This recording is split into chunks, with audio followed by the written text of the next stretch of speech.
students, I'm back with the new topic of the chapter, and today's topic is azeotropic mixtures. But before getting introduced with this topic, let me tell you one thing which is very important about the topic is slightly complicated side. जब कोई topic complicated होता है तो हमें उसको अच्छे से समझने के लिए उस पे एक तो फोकस करना होता है और उसको बार बार सुनना होता है. रिपीटेड टाइम्स आप उसको सुनिए, आप उसको फोकस करिए, तभी इस तरह का टॉपिक समझ में आएगा. अब मैंने इसे कॉम्प्लिकेटेड क्यों कहा है, क्योंकि ये समहाउ रिलेटेड है. हमने जो पिछले वाले टॉपिक्स पढ़े हैं उनमें से अलग अलग टॉपिक से रिलेटेड है. जैसे हमने चैप्टर स्टार्ट किया था तो हमने डिस्कस किया था राउल्स लॉ. राउल्स लॉ में हमने पढ़ा आइडियल सोल्यूशन, फिर हमने पढ़े रियल सॉल्यूशंस या non ideal solutions which shows positive and negative deviations from Raoult's law. तो वहां से हमको बात को लिंक करना है. Then we dealt with colligative properties, जिसमें सेकंड नंबर की आपकी कोलिगेटिव प्रॉपर्टी थी एलिवेशन ऑफ बॉइलिंग पॉइंट. वहां से भी ये टॉपिक लिंक्ड है. तो जब आप इस टॉपिक को पढ़ रहे होंगे तो कहीं ना कहीं आपका राउल्स लॉ पे भी पकड़ होनी चाहिए, एलिवेशन इन बॉइलिंग पॉइंट पे भी पकड़ होनी चाहिए, और एक और चीज है जो आपने छोटी क्लासेस में पढ़ी है डिस्टिलेशन, उस पे भी आपकी पकड़ होनी चाहिए कि डिस्टिलेशन क्यों किया जाता है और उसका क्या आउटकम होता है. तो पहले मैं आपको छोटे छोटे कुछ कंसेप्ट्स जो है उससे वाकिफ करा दूं या रिवीजन करा दूं, जिससे टॉपिक हमें बेटर समझ में आए. एंड आई विल रिकमेंड आप इसको बार बार पॉज करें, पीछे जाए, फिर से सुने और फोकस करके सुने. ये टॉपिक जरूर आपके समझ में आएगा. तो लेट्स स्टार्ट विद दिस. तो सबसे पहला पॉइंट मैं ले रही हूँ बॉइलिंग. बहुत सिंपल फिनोमिना है. आपको मैंने कोलिगेटिव प्रॉपर्टीज के टाइम भी ये चीज समझाई थी और अभी फिर मैं वापस बताती हूँ कि बॉइलिंग क्या होता है. बॉइलिंग वो टेम्परेचर होता है जब वेपर प्रेशर एटमॉस्फेरिक प्रेशर के बराबर हो जाता है. अगर आपको ये चीज अभी क्लिक नहीं हो रही है तो आगे एजियोट्रोप क्लिक होना मुश्किल है, इसलिए आप जरूर पुराने लेक्चर्स में जाएं और जो कोलिगेटिव प्रॉपर्टी नंबर 2 है वो वाला लेक्चर अच्छे से सुने, तब आप इसको कोरिलेट कर पाएंगे. तो चलिए वापस आते हैं. बॉइलिंग बॉइलिंग होता है जब किसी सब्सटेंस या किसी सॉल्वेंट का, वोलेटाइल सॉल्वेंट का वेपर प्रेशर एटमॉस्फेरिक प्रेशर के बराबर हो जाता है, तो उस टेम्परेचर को हम बॉइलिंग बोलते हैं. ये चीज आपकी समझ में आ गई बॉइलिंग क्या होता है. बॉइलिंग के बाद दूसरा पॉइंट जो हमने छोटी क्लासेस में पढ़ा है, डिस्टिलेशन क्या होता है. अब डिस्टिलेशन एक प्रोसेस है जिसमें हम बेसिकली मिक्सचर्स को सेपरेट करते हैं थ्रू दिस बॉइलिंग वाला प्रोसेस. तो एक डिस्टिलेशन असेंबली होती है जिसमें हम इस तरीके से राउंड बॉटम फ्लास्क में मिक्सचर लेते हैं, उसको गर्म करते हैं और इस तरीके से यहाँ कंडेंसर लगा हुआ होता है. एंड प्रिंसिपल ऑफ डिस्टिलेशन क्या होता है. प्रिंसिपल ऑफ डिस्टिलेशन क्या होता है, difference in the boiling point of two liquids. ये डिस्टिलेशन का प्रिंसिपल होता है कि जिस मिक्सचर को आप सेपरेट कर रहे हो और वो जिन कंपोनेंट से बना हुआ है उनमें एक अच्छा डिफरेंस होना चाहिए उनके बॉइलिंग पॉइंट्स में, तब आप उसको हीट अप करके डिस्टिलेशन के थ्रू सेपरेट कर सकते हो. जिस कंपोनेंट का बॉइलिंग पॉइंट कम होता है वो पहले वेपराइज होने लगता है और जिसका बॉइलिंग पॉइंट ज्यादा होता है वो थोड़ा लेट वेपराइज होता है. लेकिन मुझे नहीं पता आपने ये छोटी क्लासेस में ये चीज पढ़ी है या नहीं पढ़ी है, लेकिन मैं आपको ये चीज क्लियर कर दूं कि डिस्टिलेशन के एक अटेम्प्ट से प्योर सब्सटेंस नहीं मिलता है. डिस्टिलेशन आप करेंगे भी सही, जैसे सपोज मैंने वाटर और इथेनॉल का मिक्सचर ले लिया और टास्क ये है कि हम इसको सेपरेट करें. तो इथेनॉल का जो बॉइलिंग पॉइंट है वो लगभग 78 डिग्रीज के आसपास होता है. तो जाहिर है गर्म करने पर पहले इथेनॉल उड़ेगा और फिर वाटर उड़ेगा. लेकिन जब इथेनॉल 78 डिग्री सेल्सियस पे बॉइल होकर के उड़ने लगेगा तो पानी भी 78 डिग्री सेल्सियस पे यहाँ बैठा नहीं रहेगा. पानी तो सर्दियों में भी बराबर उड़ता है क्योंकि water is a good volatile solvent. तो पानी 78 डिग्री सेल्सियस पे इथेनॉल के साथ जाएगा. लेकिन ये वाली कॉम्पोजिशन इथेनॉल के रिस्पेक्ट में इस कॉम्पोजिशन से रिच होगी. That's it. ये नहीं होगा कि आपने एक अटेम्प्ट किया डिस्टिलेशन में आपको प्योर इथेनॉल यहाँ आपने रिकवर कर लिया, यहाँ बचा पानी. ऐसा नहीं होता है. आप डिस्टिलेशन के मल्टीपल अटेम्प्ट्स करते हैं तब जाके आप 100% प्योरिटी पे नहीं आते हैं, आप प्योरिटी की तरफ बढ़ते जाते हैं. तो ये डिस्टिलेशन होता है. नेक्स्ट चीज है राउल्स लॉ, भी इसमें लिंक हो जाएगा इस टॉपिक में, तो थोड़ा सा मैं राउल्स लॉ भी आपको बता दूं. और राउल्स लॉ का हम सिर्फ वो पोर्शन ही डिस्कस करेंगे जो इससे लिंक होता है। तो राउल्स लॉ में हमने ये पढ़ा था कि किसी भी वोलेटाइल कंपोनेंट का वेपर प्रेशर उस कंपोनेंट के मोल फ्रैक्शन के प्रोपोर्शनल होता है, यानी PA is equals to PA not XA and PB is equals to PB not XB। PA is equals to PA not XA, PB is equals to PB not XB। Simple शब्दों में कहा जाए तो हम कहेंगे कि A के through generated pressure A के ही मोल फ्रैक्शन के प्रोपोर्शनल, यानी जितना A है उतना A का प्रेशर जनरेट होगा और जितना B है उतना B का प्रेशर जनरेट होगा, ऐसा कहता है राउल्स लॉ।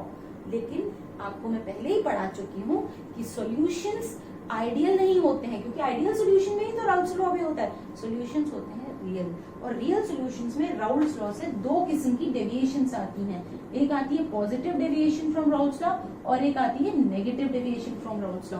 मैं फिर आपको कह दूं कि ये पॉजिटिव एंड नेगेटिव डेविएशन को पुराने लेक्चर में जाके एक बार पहले रिवाइज जरूर करके आए। अगर आपको थोड़ा भी कंफ्यूजन है या डाउट है, ये याद नहीं अभी आ रहा है राउल्स लॉ, तो जरूर आप पुराना लेक्चर खोलें, उसको ठीक से सुने, फिर इसको वापस सुने इस लेक्चर को, अदरवाइज फिर ये समझ में नहीं आएगा। तो राउल्स लॉ के लेक्चर पे जाके एक बार सुनाए उसको बस। तो एनीहाउ राउल्स लॉ के दो तरह की डेविएशंस होती है, पॉजिटिव एंड नेगेटिव। अब पॉजिटिव डेविएशन कौन सी होती है? जिनके अंदर वीक इंटरैक्शंस होते हैं, जिनके कंपोनेंट्स में वीक इंटरैक्शंस होते हैं, वो पॉजिटिव डेविएशन शो करते हैं। और जिनके कंपोनेंट्स में स्ट्रॉन्ग इंटरैक्शंस होते हैं वो नेगेटिव डेविएशन शो करते हैं। मैंने आपको कहा था कि इंटरैक्शंस अगर वीक होंगे तो दोनों कंपोनेंट एक दूसरे से जुड़ना नहीं चाह रहे हैं, उनकी बॉन्डिंग अच्छी नहीं है, तो दोनों ही कंपोनेंट ज्यादा वेपर फेज में आने की टेंडेंसी रखते हैं, क्योंकि A और B के इंटरैक्शंस पुअर है as compare to AA interaction यानी solvent solvent and BB interaction यानी कि सॉल्यूट सॉल्यूट। तो ये दोनों ही जो इनका न्यू इंटरैक्शन है AB वो पुअर है, वीक है, इसलिए दोनों वेपर फेज में भाग जाना चाहते हैं। तो वेपर फेज में भागने की टेंडेंसी, जिसको हम एस्केपिंग टेंडेंसी भी बोलते हैं, इसके चलते वेपर प्रेशर एक्सपेक्टेड से ज्यादा होता है, यानी पॉजिटिव डेविएशन में PA greater than PA not XA होता है एंड PB भी greater than PB not XB होता है। और नेगेटिव डेविएशन में दोनों कंपोनेंट्स बहुत अच्छे से मिलते हैं, जैसे nitric acid and water. Mostly जो एसिड्स एंड वाटर के सॉल्यूशन होते हैं वो AA इंटरैक्शंस और BB इंटरैक्शंस क्या करते हैं, AB इंटरैक्शंस बेटर होते हैं, मतलब newer interactions are better than the previous interactions. तो ऐसे सॉल्यूशंस के अंदर जब दोनों कंपोनेंट आपस में बॉन्ड बना के बैठ गए हैं तो दोनों की ही वेपर फेज में आने की जो टेंडेंसी है वो कम हो जाएगी। इसकी वजह से जितना एक्सपेक्टेड प्रेशर A का था, वेपर प्रेशर एक्सपेक्टेड उससे कम होगा, PA नॉट XA से कम आएगा। जो हम एक्सपेक्ट कर रहे थे उससे एक्चुअल प्रेशर कम होगा। कम क्यों होगा? क्योंकि ये दोनों ही कंपोनेंट्स बढ़िया बॉन्ड बना के सोल्यूशन फेज में बैठ गए हैं, तो इनका वेपराइज होने का टेंडेंसी पुअर हो गया है, PB भी कम होगा। तो ये मैंने आपको रिवाइज करा दिया है राउल्स लॉ, क्योंकि इस चीज से हम लिंक करेंगे एजियोट्रॉपिक मिक्सचर्स को। अब हम आते हैं जियोट्रॉप्स। एजियोट्रॉप से पहले मैं लूंगी जियोट्रॉप्स। जियोट्रॉप्स क्या होते हैं? जिन मिक्सचर्स को आप सेपरेट कर लेते हैं through distillation, of course multiple attempts, not one attempt, एक अटेम्प्ट में मिक्सचर्स सेपरेट नहीं होते हैं, ऐसे मिक्सचर्स को हम जियोट्रॉप्स कहते हैं। लेकिन अब एक नई चीज इंट्रोड्यूस करने जा रही हूँ यहाँ पे मैं, जिसके बारे में आपने शायद कभी नहीं पढ़ा होगा। हम अपने टॉपिक पे आ रहे हैं एजियोट्रॉप्स। एजियोट्रॉप्स मिक्सचर की वो कॉम्पोजिशन है जहां मिक्सचर के दो कंपोनेंट्स आपस में फर्दर सेपरेट ना हो सके। सुनिएगा और समझिएगा इस बात का क्या मतलब है। अगर मैंने आपको इथेनॉल एंड वाटर का मिक्सचर दिया और टास्क दिया कि जाइए इसको सेपरेट करके आइए, आप क्या करेंगे? आप अटेम्प्ट करेंगे कि इथेनॉल एंड वाटर को गर्म करेंगे, यहाँ कंडेंस हो गए, इथेनॉल वाले कंपोनेंट में यहाँ रिच होगा ये मिक्सचर, वाटर वाले कंपोनेंट पुअर होता जाएगा, क्योंकि वाटर का बॉइलिंग पॉइंट ज्यादा है, तो ज्यादा बॉइलिंग पॉइंट के चलते वाटर वेपर फेज में इथेनॉल की कंपैरेटिवली धीरे आएगा। तो यहाँ सपोज मैंने 50-50% मिक्सचर लिया था, यानी आधा पानी और आधा इथेनॉल। जब मैंने सिंगल अटेम्प्ट के बाद इस मिक्सचर की कॉम्पोजिशन स्टडी करी तो हो सकता है, हाइपोथेटिकल आपको वैल्यू दे रही हूँ, कि कि 60% इथेनॉल हो चुका है सिंस इसका बॉइलिंग पॉइंट कम है एंड 40% वाटर हो चुका है। पानी कम हो गया है, इथेनॉल बढ़ गया है, क्योंकि इथेनॉल का बॉइलिंग पॉइंट कम है ना, वो जल्दी उड़ेगा और यहाँ पे इलेक्ट्रॉन लगेगा। आप फिर इस मिक्सचर को उठाएंगे, इस डिस्टिलेशन फ्लास्क में लाएंगे, अगला अटेम्प्ट करेंगे। ऐसा करते करते आप इथेनॉल का परसेंटेज बढ़ाते चले जाएंगे एंड वाटर का परसेंटेज कम होता चला जाएगा। पर क्या कोई ऐसी स्टेज आई थी जिसमें इथेनॉल 100% रिकवर कर लिया, पानी की बूंद नहीं है, कुछ नहीं है, यहाँ पानी है ही नहीं? ऐसी स्टेज नहीं आती है। एक ऐसी स्टेज जरूर आती है जिसको मैं फाइनल डेस्टिनेशन बोल दूं कि इसके बाद आप कुछ नहीं कर सकते। तो वो स्टेज आती है तकरीबन 96% प्योरिटी पे आ जाती है, जहां 95.8% अप्रॉक्स शायद होती है। तो 95 या 96% जब इथेनॉल हो चुका होता है और 4-5% पानी बचता है, यहाँ ये मिक्सचर जो आपने मल्टीपल अटेम्प्ट के बाद अचीव किया है, उसके बाद आप और अटेम्प्ट अगर करें डिस्टिलेशन के, तो आप इस प्योरिटी को फर्दर एनहांस नहीं कर सकते। आप ये नहीं कर सकते कि भैया 96% इथेनॉल आ चुका है, अब मैं इसको 97 कर दूंगा, एक बार और डिस्टिलेशन कर लेता हूँ और फिर मैं इसको फिर डिस्टिलेशन करके मल्टीपल अटेम्प्ट्स करके मेहनत करके मैं इसको 98-99 तक लाऊंगा। ऐसा नहीं होगा। ये 96% प्योरिटी पे सेटल हो जाएगा, स्टेबल हो जाएगा। अब आप इसके डिस्टिलेशन के 100 अटेम्प्ट कर लो, ये कॉम्पोजिशन बदलेगी नहीं।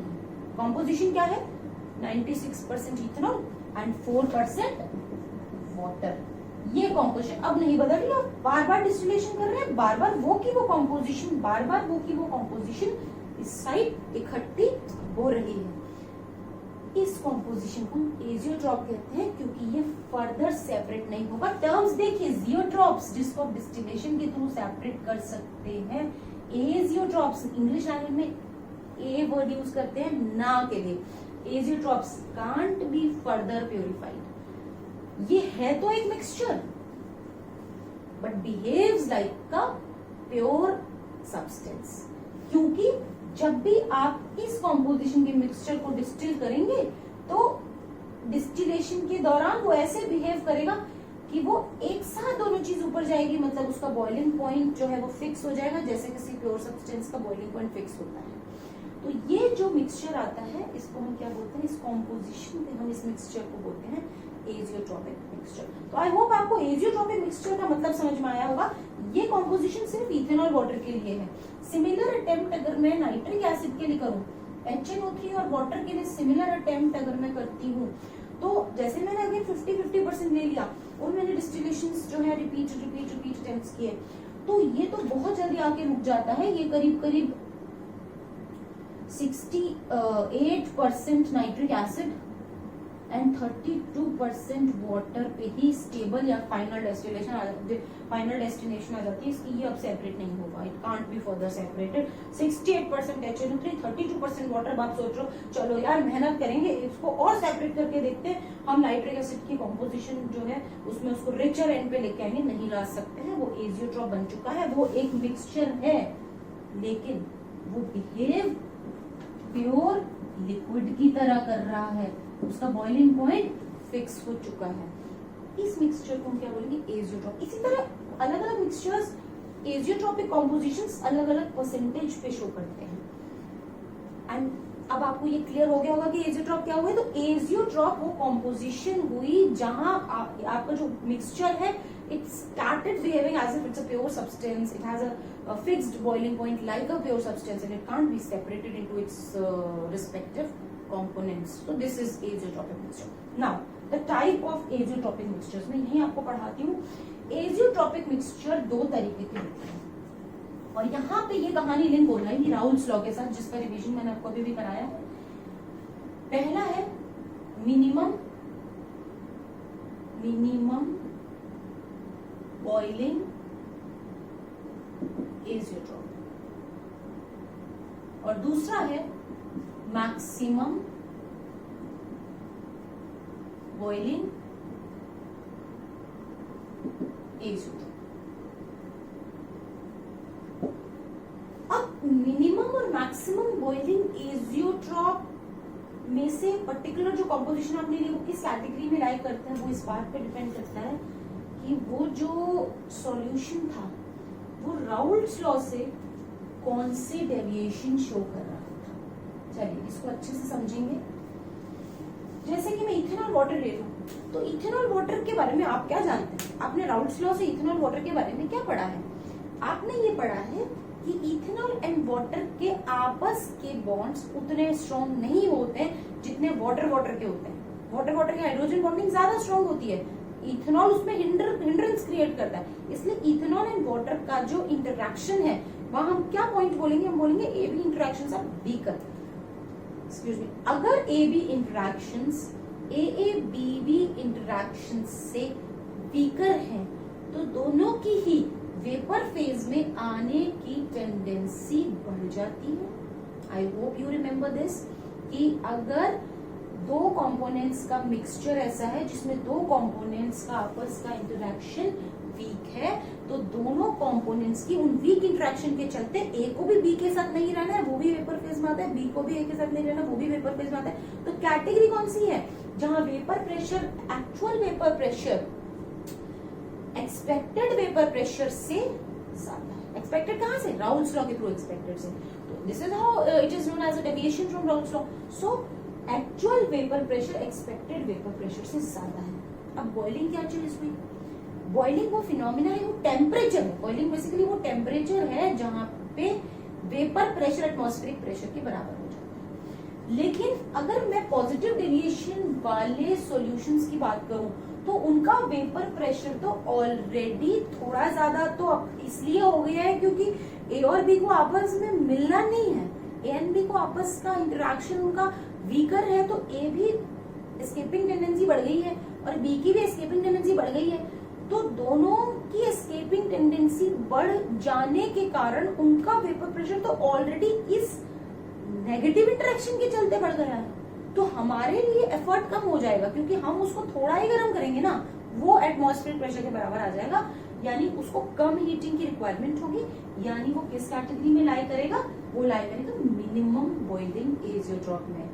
I hope you have understood the thing कि जैसे ग्राफिकली मैंने आपको समझाया था कि ये एटमॉस्फेरिक प्रेशर है और किसी भी सब्सटेंस का ये वेपर प्रेशर एक्सिस है। किसी भी सब्सटेंस को वेपर प्रेशर को आप टेम्परेचर के थ्रू बढ़ा के जब आप एटमॉस्फेरिक प्रेशर के बराबर ले आते हो तो उसके कॉरेस्पॉन्डिंग टेम्परेचर को आप बॉइलिंग पॉइंट बोलते हो। बट यहाँ पे क्या हो रहा है? इस इथेनॉल वाटर मिक्सचर में क्या हो रहा है? इथेनॉल को वाटर से नहीं के साथ नहीं रहना, वाटर को इथेनॉल के साथ नहीं रहना। तो ethanol water mixture was already from that category जहां पे इनके प्रेशर्स एक्सपेक्टेड से ज्यादा तो वैसे ही हैं। तो जब प्रेशर एक्सपेक्टेड से ज्यादा है तो वो एटमॉस्फेरिक प्रेशर के बराबर आने के लिए कम हीटिंग उनको चाहिए रहेगी।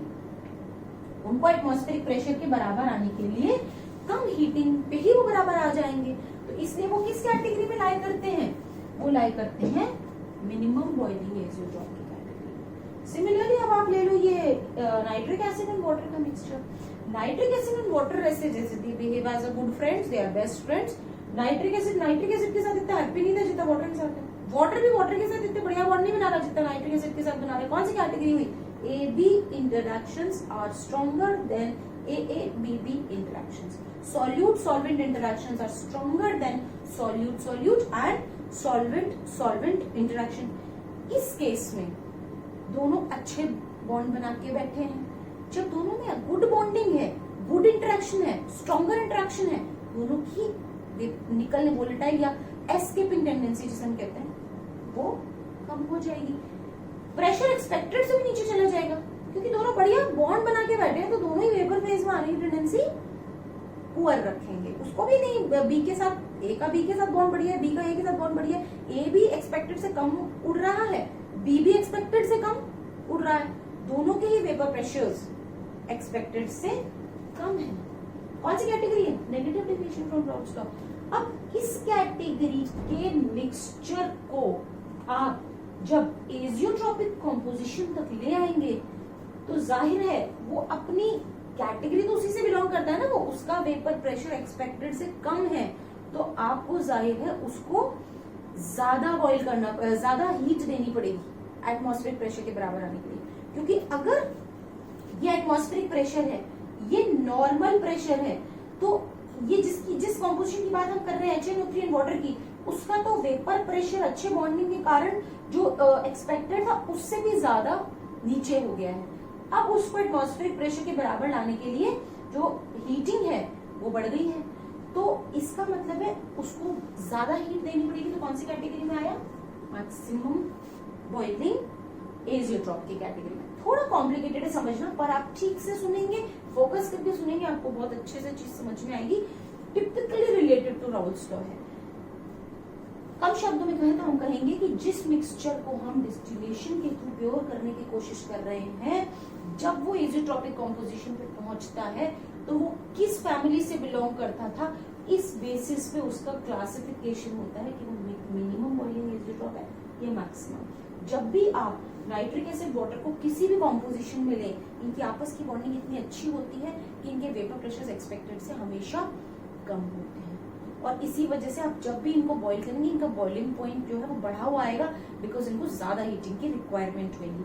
सिमिलरली इथेनॉल वाटर को आप कभी भी लेंगे तो इथेनॉल वाटर के आपस का इंटरेक्शंस इनके प्रीवियस इंटरेक्शंस के कंपैरेटिवली पुअर होते हैं, जिसके करते इनके वेपर प्रेशर्स ज्यादा हो जाते हैं, इनको कम हीटिंग की जरूरत पड़ती है बॉईल होने के लिए।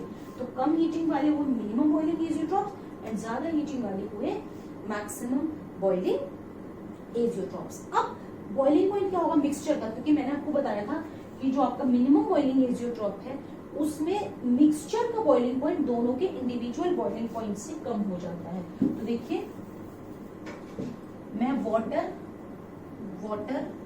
प्लस इथेनॉल ले रही हूँ। वाटर का बॉइलिंग पॉइंट होता है 100 डिग्री सेल्सियस, इथेनॉल का बॉइलिंग पॉइंट होता है 78.6 डिग्री सेल्सियस। दोनों की एजियोट्रॉप पे कॉम्पोजिशन जो कि बिहेव करती है जैसे कि ये कोई मिक्सचर नहीं है, ये तो कोई प्योरी कंपोनेंट है, क्योंकि उसका बॉइलिंग पॉइंट सिंगल हो जाता है। एजियोट्रॉपिक कॉम्पोजिशन का बॉइलिंग पॉइंट होता है 78.2 डिग्री सेल्सियस। तो इस कॉम्पोजिशन का बॉइलिंग पॉइंट इससे भी कम है और इससे भी कम है, इसलिए इसको हमने किस में लिया? मिनिमम बॉइलिंग एजियोट्रॉप में। अब मैं लेती हूँ nitric acid plus water. Nitric acid का बॉइलिंग पॉइंट कितना था? नाइट्रिक एसिड का होता है 86 डिग्री सेल्सियस, वाटर का होता है 100 डिग्री सेल्सियस। जब इन दोनों की एजियोट्रॉपिक कॉम्पोजिशन रीच होती है तो इनका बॉइलिंग पॉइंट कितना होता है? 120 पॉइंट समथिंग डिग्री सेल्सियस। ये बॉइलिंग पॉइंट इससे भी ज्यादा है, इससे भी ज्यादा है, यानी जब ये एजियोट्रॉपिक कॉम्पोजिशन बन चुका है तो वर्ड एजियोट्रॉप का मतलब क्या है? इसको फर्दर सेपरेट नहीं कर सकते, ये प्योर की तरह बिहेव कर रहा है, ये सिंगल कंपोनेंट की तरह बिहेव कर रहा है, इसका प्योर सब्सटेंस की तरह एक ही बॉइलिंग पॉइंट है। आप ये नहीं समझा सकते कि मिक्सचर है, क्योंकि उसका पूरा बिहेवियर एंड प्रॉपर्टीज रिजेंबल करती है किसी प्योर सब्सटेंस को, लेकिन एक्चुअल में वो होता है मिक्सचर। तो ऐसे मिक्सचर को हम एजियोट्रॉप कहते हैं, और इस केस में बॉइलिंग पॉइंट दोनों से एक्सीड हो गया है, इसलिए हम उसको किस कैटेगरी में लेंगे? Maximum boiling azeotrope. तो आइए इसी फंडामेंटल को हम एक बार और अच्छे से रिवाइज कर लेते हैं। तो उसी चीज को हम यहाँ पे वापस से एक बार रिवाइज करते हैं। Azeotropic mixtures, a binary mixture having the same composition in liquid and vapor state, so they boil at constant temperature and cannot be separated by fractional distillation। जो मैंने आपको अभी बताया था कि एक binary mixture having the same composition in liquid and vapour state या liquid and vapour phase, इसका क्या मतलब है कि जब वो एजियोट्रॉपिक कॉम्पोजिशन अचीव हो चुकी होती है तो वो लिक्विड एंड वेपर स्टेट में सेम कॉम्पोजिशन रखता है। मतलब वो अगर वो 96% प्योरिटी पे आ गया है तो अगर यहाँ भी 96 और वेपर स्टेट में भी वो 96% ही रहेगा, same composition in liquid and, तभी तो उसको हम फर्दर डिस्टिलेशन करके सेपरेट नहीं कर पा रहे हैं। एंड उसका बॉइलिंग पॉइंट भी कांस्टेंट हो जाएगा एंड उसको फर्दर सेपरेट नहीं किया जा सकता। देन आता है type of azeotropes, minimum boiling and maximum boiling.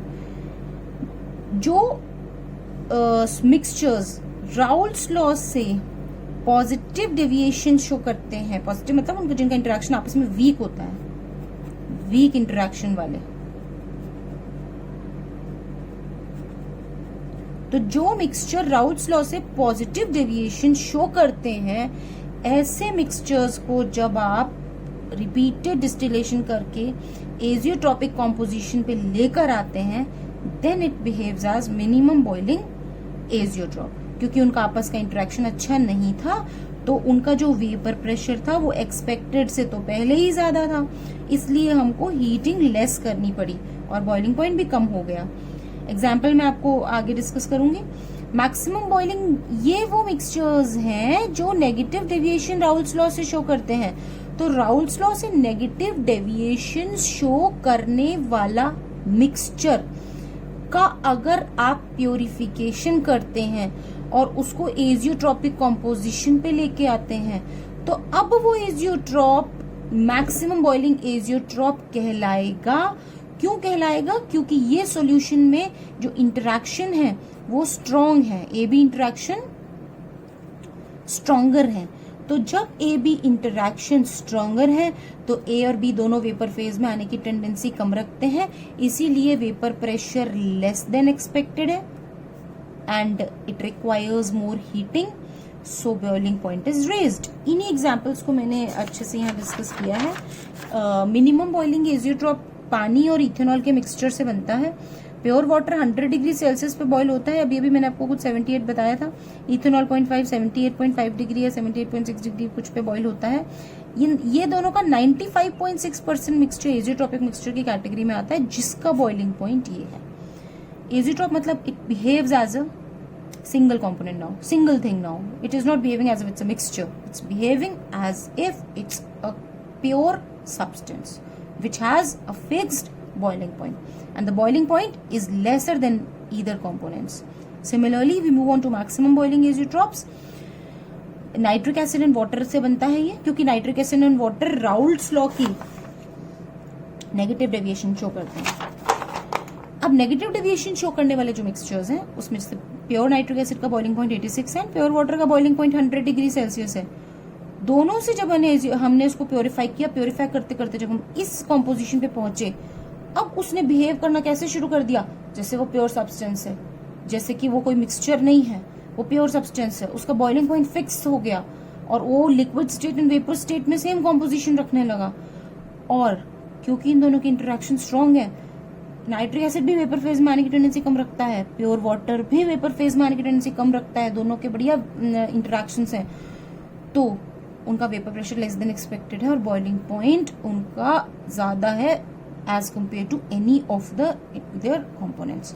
120 86 से भी ज्यादा और 120 100 से भी ज्यादा। इसी के लिए इसको हमने क्या बोला? Maximum. Maximum stands for the mean. Maximum का क्या मतलब है? The mixture has a boiling point more than the boiling point of either components. Minimum का क्या मतलब है? The mixture has a boiling point less than the boiling point of any component of them.